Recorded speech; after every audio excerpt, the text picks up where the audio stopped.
Selamat pagi CLCC. Adalah sebuah kesenangan tersendiri kalau saya bisa ada di gereja saudara. It's like a home away from home. Baik, langsung saja masuk kepada firman Tuhan. Dan mohon maaf saya harus duduk karena kaki kiri saya lagi sedikit korslet. Karena mungkin terlalu capek habis konser kota ke kota. Just kidding. Salah satu dampak kemajuan zaman dan teknologi adalah bahwa manusia terkondisi untuk menjunjung tinggi apa yang namanya kenyamanan. Contoh kecil, begitu dapat wifi yang lemot, kita mulai merasa gak nyaman. Ya. Pandemi juga membawa disrupsi tertentu di gereja, tanpa terkecuali dalam konteks melayani. Tidak sedikit orang-orang yang kehilangan apinya karena malas untuk melayani. Karena sudah terbiasa terlalu nyaman. Selama hampir 3 tahun, online. Ada juga yang mundur waktu mulai ada ketidaknyamanan dan gesekan yang terjadi yang datang dengan paket melayani. Nah mari kita lihat hari ini apa yang Yesus katakan tentang alasan dia datang ke dunia. Markus 10:45 katakan ketika anak manusia datang ke dunia, ia bukan datang untuk dilayani orang. Ia datang untuk melayani orang lain dan memberikan nyawanya untuk membebaskan banyak orang. Judul pesan Tuhan hari ini, bukan untuk dilayani. Semua bilang bukan. Kalau saudara baca perikop yang kita baca di rumah nanti, judul dari perikopnya adalah permohonan Yakobus dan Yohanes. 2 dari 12 murid Yesus, 2 dari 3 murid kesayangan Yesus. Dan kalau sampai Yesus mengajarkan prinsip pernyataan misi hidupnya ini kepada ke-12 muridnya, menurut saya ada sebuah pola yang Yesus mau ke-12 muridnya tangkap. Tapi mari kita lihat apakah mereka benar-benar nangkep apa yang Yesus maksudkan dengan pernyataan misi hidupnya. Nah mari kita cermati perikop ini, terutama dari sudut pandang apa sih akibatnya kalau kita tidak ngerti tentang melayani. Atau apa akibatnya kalau kita lebih senang untuk dilayani ketimbang untuk melayani orang lain. Mari kita lihat dari ayat ke-35. Lalu Yakobus dan Yohanes anak-anak Zebedeus mendatangi Yesus dan berkata, "Guru, kami mohon engkau perbuat sesuatu bagi kami." Yesus bertanya, "Kamu apa sih aku lakukan buat kamu?" Mereka berkata, "Biar salah satu kami duduk di kirimu, satu di kananmu dalam kemuliaanmu. Nanti kalau kamu sudah sampai surga, satu buat aku, satu buat dia, boleh enggak?" Kalau saudara baca di rumah, di perikop sebelumnya, Yesus baru aja cerita bahwa aku ini sebentar lagi akan mati. Aku diolok-olok, dicaci, dihina, bahkan nanti akan disalib. Satu perikop setelah itu gak ada tuh kalimat empati. Wow, it must be tough being you Jesus. Tapi yang dicatat Alkitab adalah mulai dengan permohonan. Bahkan di terjemahan bahasa Inggrisnya lebih parah lagi, bunyinya begini. Then James and John, the sons of Zebedee came to him. "Teacher," they said. Baca sama-sama. Pura-pura bisa Inggris. 3, 4. "We want you to do for us whatever we ask." Kalau saya jadi Yesus, saya bilang gini, "Goks. Gue baru cerita tentang penderitaan gue, dia minta. Boleh gak? I want you to do whatever we ask." Kalau saya jadi Yesus, saya balas, "Whatever." Really? Ini kayak paling enggak 2 murid kesayangan ini salah ngerti. #gagal paham. Dia pikir jadi murid Yesus adalah surat izin untuk meminta apapun yang saya mau. Sayangnya saudara, ada dari kita yang kita berpikir jadi ikut Yesus. Setelah kita lahir baru, kita boleh minta apa saja. Dari sini kita belajar, akibat pertama, waktu seseorang berfokus untuk dilayani ketimbang melayani adalah ini. Merasa berhak.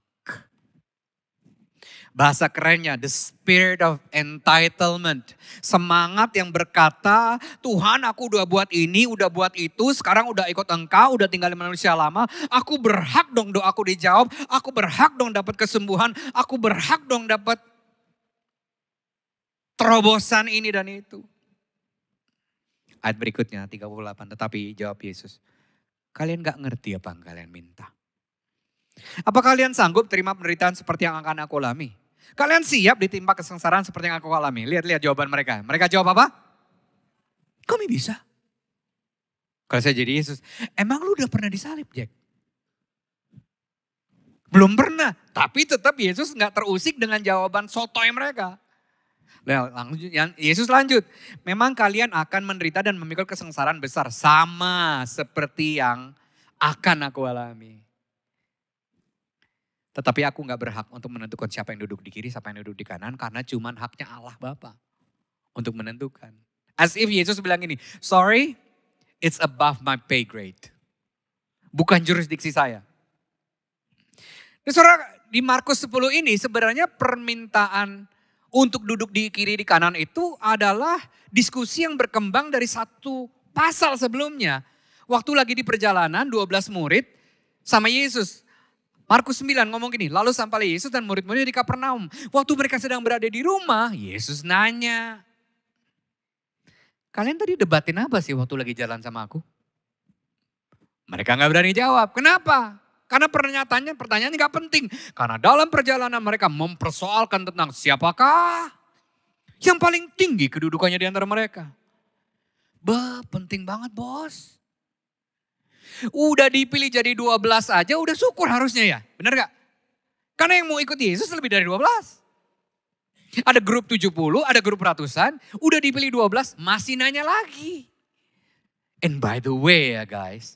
Kira-kira nih di antara kita menurut Yesus siapa yang lebih superior? Akibat kedua. Kalau kita salah konsep tentang melayani adalah ini. Sombong. Apa itu sombong?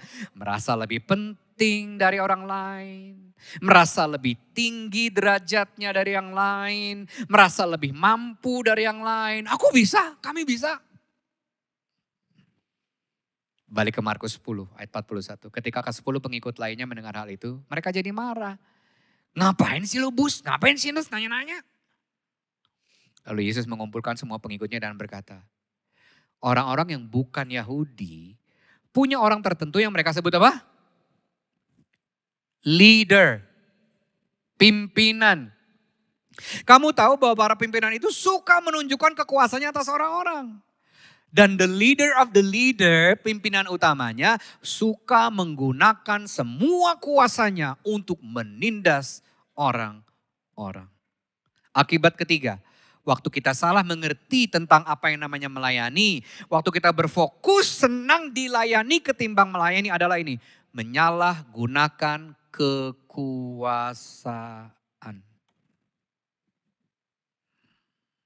Kamu gak tahu saya siapa. Kan ada ya beberapa ya postingan-postingan seperti itu. Baik yang di pesawat lah, baik yang di gereja kami juga terjadi saudara di JPCC. Sudah penuh. Gak dapat kursi, marah. Kamu gak tahu saya siapa. Saya yang beli semua kursi di gereja ini. Kalau saya gak dikasih masuk, saya akan lapor kepada Pak Pendeta Jeffrey Rahman. Dan saya akan ambil kursinya lagi.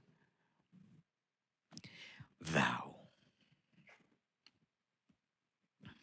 Mari kita lihat ulang pernyataan misi Yesus ayat yang sama dari terjemahan Alkitab berbeda. Terjemahan VMD bilang ini, sama halnya seperti anak manusia. Ia tidak datang supaya orang lain melayaninya. Melainkan anak manusia datang, perhatikan beberapa kata kunci. Untuk melayani, memberikan hidup, menyelamatkan banyak orang. Kesimpulannya apa? Melayani bukan tentang kita, tentang orang lain. Terjemahan lain, ayat yang sama memperkuat pernyataan misi Yesus ini. Terjemahan TSI bilang ini. Dimulai dengan kalimat yang nampol banget. Kalian baca sama-sama. Harus, semua bilang, harus mengikuti teladanku.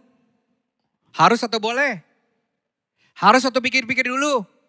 Baru sih selanjut, teladannya apa aja? Aku datang bukan untuk dilayani, aku datang untuk melayani. Artinya saudara, kalau KTP kita bilang Kristen, pengikut Kristus, udah lahir baru, penuh Roh Kudus, tapi nggak melayani, nggak mengikuti sikap Yesus Kristus untuk memberikan diri untuk melayani, menyelamatkan banyak orang.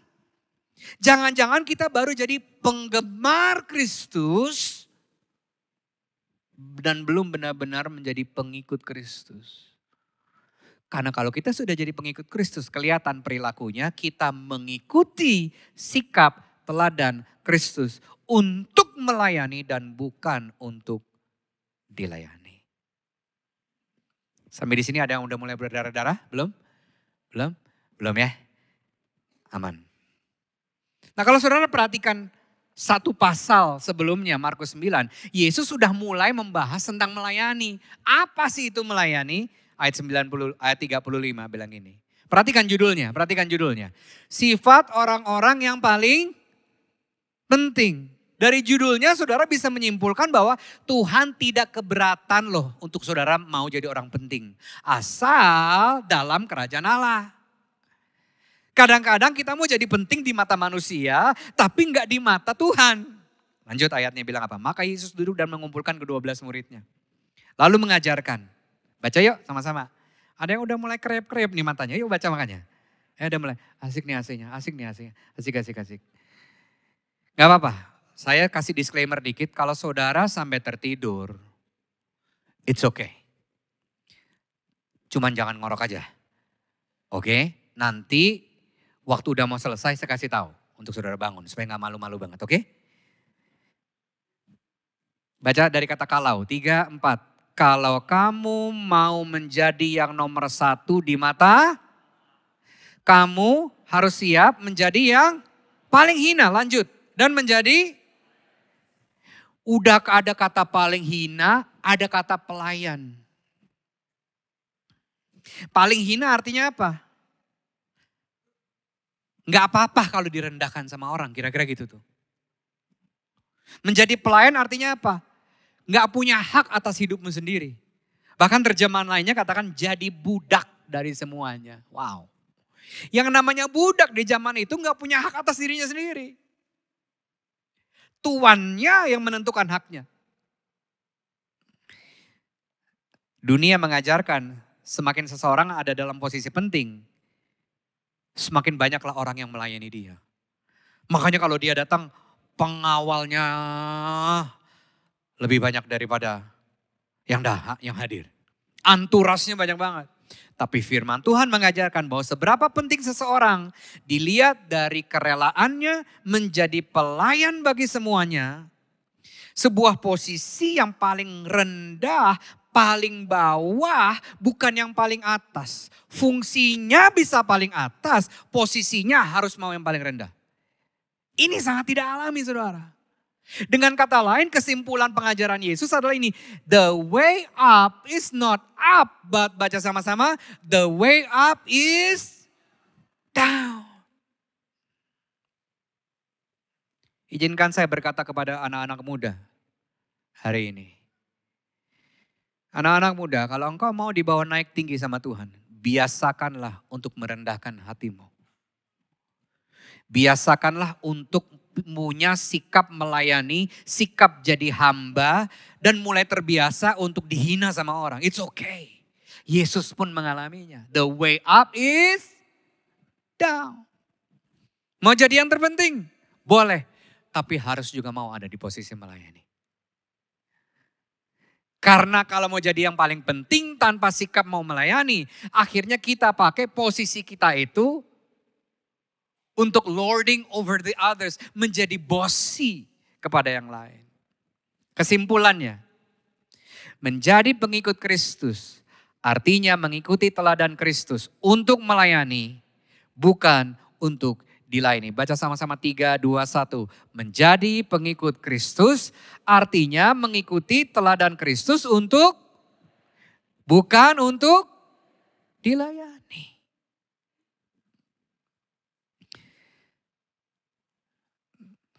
Saya akan tutup khotbah saya hari ini dengan 40 poin berikut ini. Udah mulai bangun tuh yang udah kerep-kerep. Dia mau tutup. Undang lagi Pak, saya suka kalau dia berkhotbah, cepet tutupnya. Tenang, hanya 3 poin. Berikut adalah 3 pelajaran yang bisa kita tarik dari kehidupan Yesus yang melayani. Yang pertama, melayani bagi Yesus adalah sebuah apa? Gaya hidup. Bukan sesuatu yang dilakukan kalau lagi punya duit. Kalau lagi punya waktu, kalau lagi punya tenaga, kalau kapasitas hati lagi bener, lagi nggak kena mental bos. Alah. Ingat pelajaran minggu lalu, I'm in being a servant. Nomor sepatu berapa Jimmy? Servant. Your new identity is this, I am a servant of God. Aku nih hamba Tuhan. Di setiap musim yang Yesus alami, Yesus terus melayani dengan konsisten. Lagi enak, lagi nggak enak, lagi nyaman, lagi nggak nyaman. Dia tetap melayani. Yesus tinggalkan surga, dia turun ke tingkat realita manusia. Yesus ekspresikan kasihnya dengan melayani orang-orang yang dengan mengekspresikan kasihnya dengan melayani mereka. Alkitab mencatat beberapa kali ditulis, lalu tergeraklah Yesus oleh karena belas kasihan, lalu menjawab kebutuhan mereka. Yesus meluangkan waktu dengan kaum marginal yang dianggap sampah oleh masyarakat. Filipi 2 katakan demikian. Biarpun Yesus punya semua sifat Allah, dia gak pernah anggap kedudukannya sebagai Allah adalah sesuatu yang harus dipertahankan. Tetapi dia rendahkan diri, tinggalin surga, lalu ambil kedudukan paling hina seperti budak yang melayani saudara dan saya. Dan datang ke dunia ini sebagai manusia biasa. 8, dalam keadaan sebagai manusia. Yesus lebih lagi merendahkan dirinya untuk taat pada kehendak Allah hingga dia menyerahkan tubuhnya sampai mati, bahkan sampai mati disalibkan. Yesus tidak hanya mengerti misi hidupnya, tapi dia ejawantahkan, dia turunkan misi hidupnya ke beberapa perilaku yang saudara bisa lihat dari Filipi 2 ini. Kalau saudara lihat yang pertama, perilaku yang pertama adalah bahwa dia tidak menganggap posisi atau kedudukan atau status sebagai sesuatu yang dia perlu pertahankan. Karena kadang-kadang yang menghalangi kita untuk melayani, punya sikap melayani adalah saudara sudah punya posisi tertentu di kantormu, di usahamu, itu engkau pertahankan. Akhirnya pada waktu orang tidak menyapa kita sesuai dengan titel kita, sesuai dengan profesi kita, ego kita tersentuh. Sikap kedua, kalau kita mau melayani, jangan minta orang yang kita layani naik ke level kita yang turun ke level mereka. Halo? Bayangin ya, kita butuh keselamatan, lalu Yesus bilang gini, lu butuh keselamatan, lu naik ke surga sekarang. Lu naik ke tingkat gua dong. Lu jadi makin mirip gua dulu, baru gua kasih keselamatan. No. Kita butuh keselamatan. Yang memberikan keselamatan turun ke level yang butuh. Wah, ini sangat tidak alami saudara. Kadang-kadang kita bilang gini, lu tadi dicerain sama si koko itu, sama si abang itu di gereja. Dia kan punya nomor gue. Kalau dia butuh sesuatu, dia dong yang telepon gue. Halo? Tapi Yesus, dia tahu kita yang butuh, dia yang turun ke tingkat manusia. Itu melayani. Perilaku ketiga yang saudara bisa pelajari dari Filipi 2 adalah apa? Belajar mati untuk keinginan diri sendiri. Belajar jadi, istilah kerennya ini, selfless. Bukan selfish. Bukan egois, tapi juga ikut mementingkan kepentingan orang lain. Itu sebabnya Yesus bisa bertahan sampai pada akhirnya, dicatat di Filipi 2, dia bertahan sampai mati di atas kayu salib. Kalau dia di tengah jalan tiba-tiba jadi selfish, dia gak akan sampai itu di kayu salib. Beberapa pertanyaan refleksi buat diri sendiri. Yang pertama, apakah posisi atau status adalah sesuatu yang masih saya pertahankan sampai hari ini? 2, apakah saya cukup rendah hati untuk turun ke tingkat orang yang saya layani. Atau saya minta mereka naik dong, lu ngertiin gua dong. No. Kita kalau mau melayani dia, kita yang harus ngertiin dulu bos. 3, apakah saya mau belajar untuk mati bagi keinginan diri sendiri? Saudara akan menemukan bahwa melayani adalah salah satu jalan tercepat untuk menjadi semakin serupa seperti Kristus. Prinsip yang kedua kita bisa pelajari dari gaya hidup Yesus. Melayani membantu kita berdamai dengan ketidaknyamanan. Ingat 3 minggu lalu waktu di seri I'm in being a disciple. Kata disciple punya akar kata yang sama dengan kata disiplin. Salah satu disiplin rohani yang perlu kita miliki kalau kita mau ikut Tuhan adalah disiplin rohani untuk berdamai dengan ketidaknyamanan. Alkitab mencatat banyak situasi gak nyaman buat Yesus. Waktu dia menjalani pelayanannya, waktu dia menjalani kehendak Bapaknya. Dia disalahartikan karena melayani di hari Sabat. Dia disalahartikan, dicibir orang Farisi dan ahli Taurat. Dia menumpang di rumah orang berdosa waktu dia mau nginep di rumah Zakheus.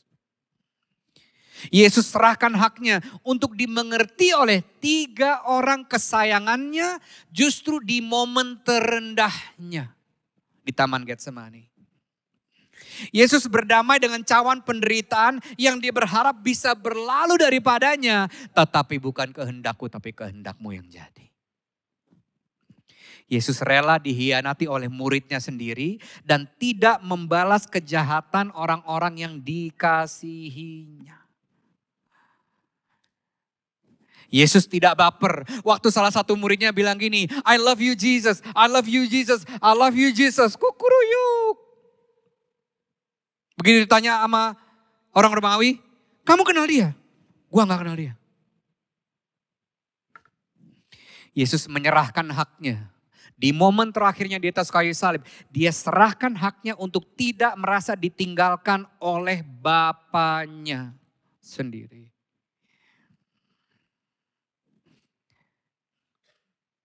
Kalau saudara pikirkan, kenyamanan pada akhirnya tidak membuat kenyamanan.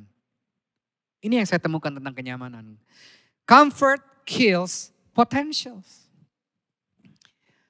Kenyamanan itu membunuh potensi. Berapa banyak saudara yang adalah hamba Tuhan, pebisnis, pelajar, karena dipepet oleh keadaan yang gak nyaman, potensi saudara keluar. Yang kedua, kenyamanan memperkecil kapasitas. Karena potensinya keluar, kapasitasnya diperluas. And mengurangi kesempatan. Berapa banyak pebisnis yang justru bilang haleluya 12 kali. Karena pandemi datang Pak, bisnis saya berkembang. Kenyamanan bukan konsep Alkitabiah, Roma 8:28.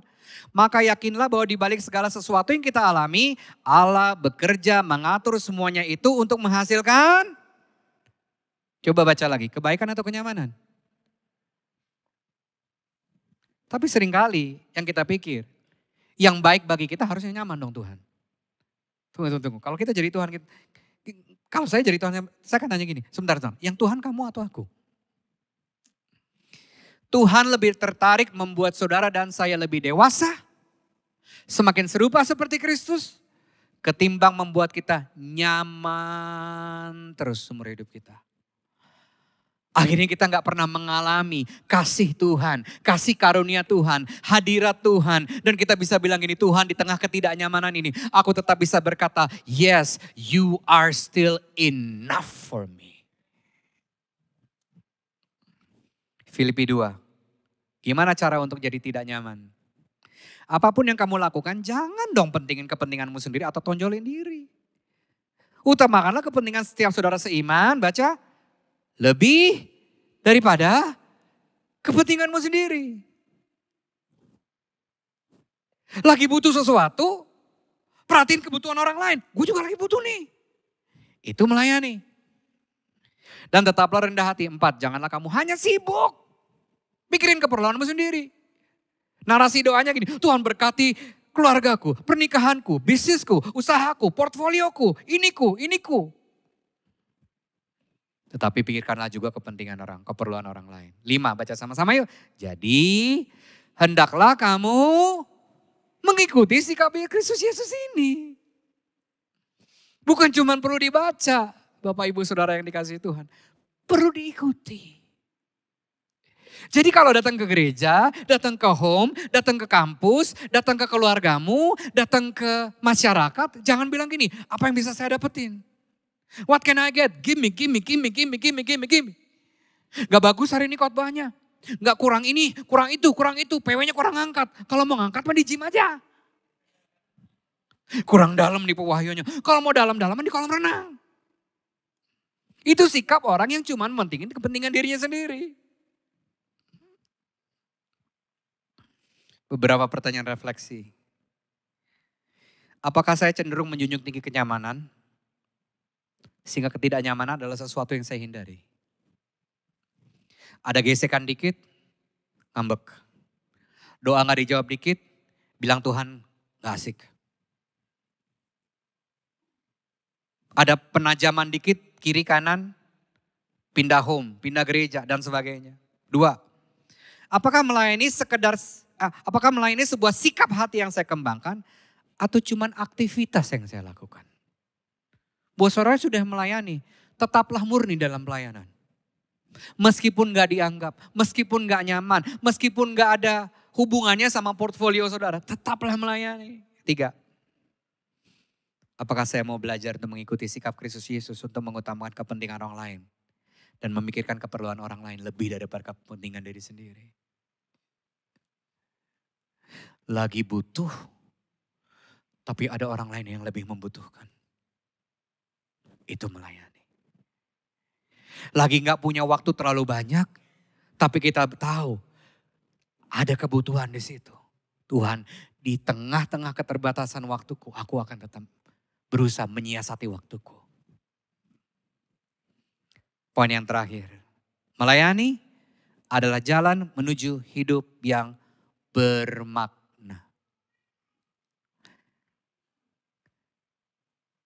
Ingat 2 minggu lalu, I'm in being the salt and the light of the world. Ingat?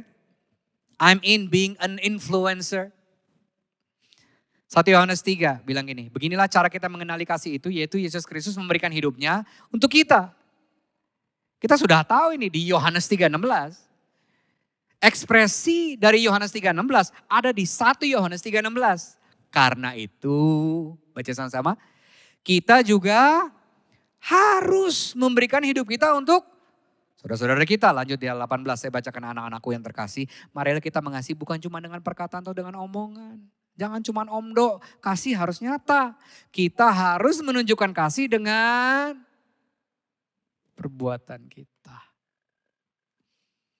Kalau mengasihi Tuhan, mengikuti sikapnya enggak? Mengikuti teladannya enggak? Perbuatannya selaras gak dengan klaim kita bahwa kita mengasihi Tuhan, kita mengasihi gereja ini, kita mengasihi apa yang Tuhan lakukan di keluarga dan masyarakat. Saudara, di akhir hidup kita, orang gak akan mengenang saudara dan saya atas apa yang kita punya dan apa yang kita capai. Oh, si kakak itu yang punya Rolls Royce paling mutakhir di kota Bandung. Oh, si Cici itu yang punya bisnis ini, tapi orang akan mengenang bagaimana hidup saudara sudah memberikan dampak dan makna bagi hidup mereka. Iya apa ya? Dan seberapa kita sadar dan yakin akan kasih Tuhan yang sudah kita terima, akan sangat terlihat dari bagaimana kita menunjukkan kasih yang sudah kita terima itu, lalu kita teruskan kepada orang lain. Karena kita gak bisa pay back kasih Tuhan, tapi kita bisa pay forward kasih Tuhan. Kita gak bisa balas kasih Tuhan, tapi kita bisa teruskan kasih Tuhan. Itu cara kita mengekspresikan kasihnya kepada kita. Kenapa sih kasih harus nyata? Ayat yang sudah pernah dibaca 2 minggu lalu, demikianlah kamu harus jadi terang bagi orang lain. Hiduplah supaya orang lain dapat Melihat hal baik yang kamu perbuat. Hashtag nggak perlu diposting sendiri. Orang lain yang lihat, orang lain yang posting boleh. Sehingga mereka kan memuliakan Bapamu yang di surga. Tahukah saudara, perbuatan baik saudara bisa jadi Alkitab yang orang lain baca sebelum mereka mengenal Tuhan atas Alkitab yang mereka akan baca. Beberapa pertanyaan refleksi. Yang tidur, ini saatnya bangun.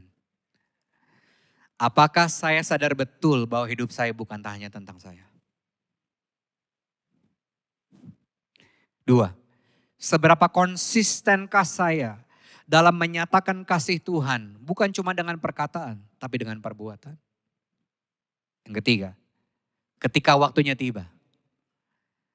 Beberapa relatif dekat, beberapa masih lama. Bagaimana saya ingin diingat oleh orang-orang di sekeliling saya? Saudara, saya bersyukur punya seorang ibu yang mencontohkan hidup yang melayani seumur hidupnya. Iman dan kasihnya kepada Tuhan diekspresikan dalam kasihnya kepada orang lain. Dan dia tidak memakai kemalangannya karena sakit kanker yang dideritanya selama 13 tahun. Menjadi alasan untuk berhenti melayani Tuhan.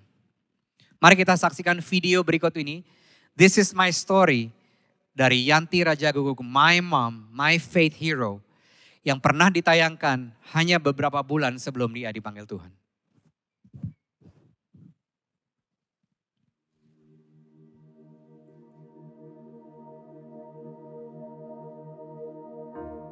Tahun 2006, Tante kena breast cancer stadium 3B.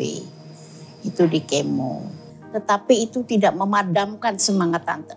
Tante tetap melayani di prayer team. Tante juga ngajar di Community of Counselor. Jadi Tante tidak fokus di penyakit. Sampai 2012, kena lagi di tulang punggung, stadium 4. Dokter bilang, sudah tidak ada harapan. Setelah di kemo 6 kali, tidak menghasilkan apa-apa. Saya bilang sama dokter gini, Dok, saya udah capek. Saya bilang, saya udah capek, saya gak mau kemo, Dok. Saya utamakan firman Tuhan di atas segala-galanya.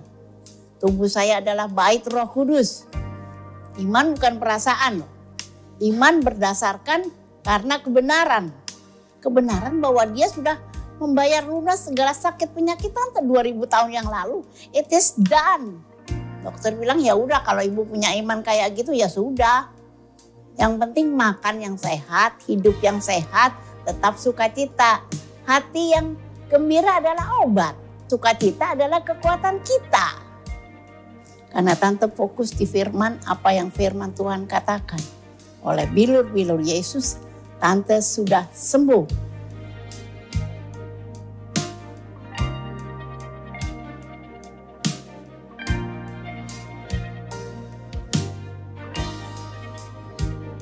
Tante ke dokter lagi, dokter onkologi bilang, 2 tahun ini ibu gak makan obat, kanker. Enggak, Dok.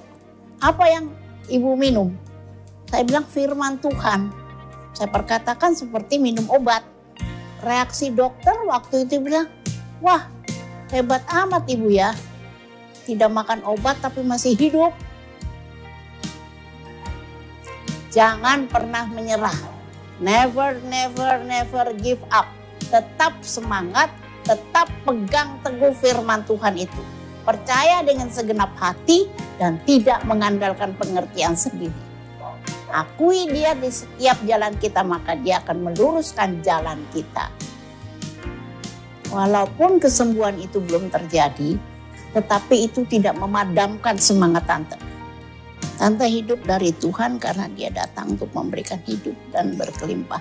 Tante ada karena dia telah membayar lunas semua dosa dan pelanggaran Tante. Tante hidup untuk memuliakan nama-Nya.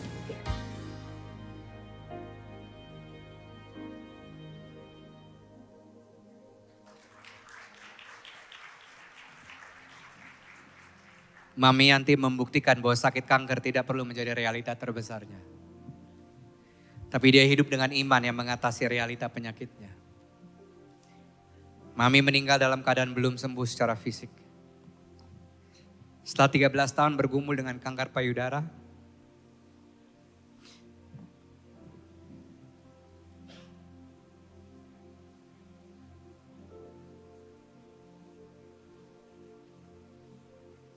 tulang belakang, paru-paru, dan otak. Kemenangan terbesarnya bukan bahwa ia sembuh, tapi dia tetap pelihara imannya dan terus melayani Tuhan sampai akhir hayat. Hidupnya ada saksi bahwa seseorang bisa mengalami kemalangan, tetapi bersama dengan Tuhan dia tetap bisa punya hidup yang bermakna. Ini gak ada di skenario. Mama meninggal tepat di hari ulang tahun saya. 6 tahun yang lalu. Salah satu warisan terbaiknya adalah buku ini. Perkasa Mengawal Asa.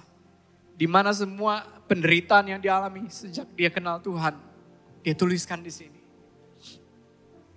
Dan saudara bisa dapatkan di depan. Kalau saudara mau. Saja kita bangkit berdiri. Izinkan saya berdoa buat saudara. Tuhan ampuni kami kalau terkadang kami masih suka merasa berhak. Kami suka merasa lebih penting, lebih bernilai daripada orang lain. Untuk kami memakai kuasa untuk menekan, untuk menggunakan orang lain. Tapi kami dengar firman-Mu hari ini bahwa Engkau datang bukan untuk dilayani, Engkau datang untuk melayani. Dan kami harus mengikuti sikap Kristus Yesus ini. Kau datang untuk memberi hidupmu, untuk menyelamatkan dan membebaskan banyak orang. Saudara, kalau saudara mau meresponi firman Tuhan ini. Dan sepertinya ada satu hal yang Roh Kudus ingin membuat. Ingin saudara melakukan perubahan. Buka kedua tanganmu di hadapan Tuhan. Gak usah malu sama kiri kananmu, dia gak mati buat engkau. Yesus mati buat engkau. Tuhan, kau lihat setiap anak-anakmu yang dengan jujur membuka kedua tangannya di hadapan Tuhan. Sebagai respon mereka mau melakukan sebuah perubahan. Roh Kudus bantu agar melayani jadi sebuah sikap hati dan gaya hidup yang kami kembangkan di setiap musim kehidupan kami. Bukan hanya waktu semuanya lagi enak. Tapi bantu kami untuk melihat ketidaknyamanan bukan sebagai ancaman, tetapi sebagai kesempatan untuk ikutin sikap Yesus untuk melayani kepentingan dan keperluan banyak orang. Kami punya hidup yang bermakna. Kami mau perbuatan baik kami jadi Alkitab yang orang lain baca. Sehingga mereka bisa lebih mudah kenal Tuhan dan memuliakan nama-Mu. Kami berdoa CLCC Bandung akan penuh dengan orang-orang yang bukan senangnya dilayani. Tapi orang-orang yang punya sikap hati dan gaya hidup untuk melayani Tuhan. Dan melayani sesamanya. Baik di gereja maupun di kosmos, tatanan sosial di mana Tuhan tempatkan mereka.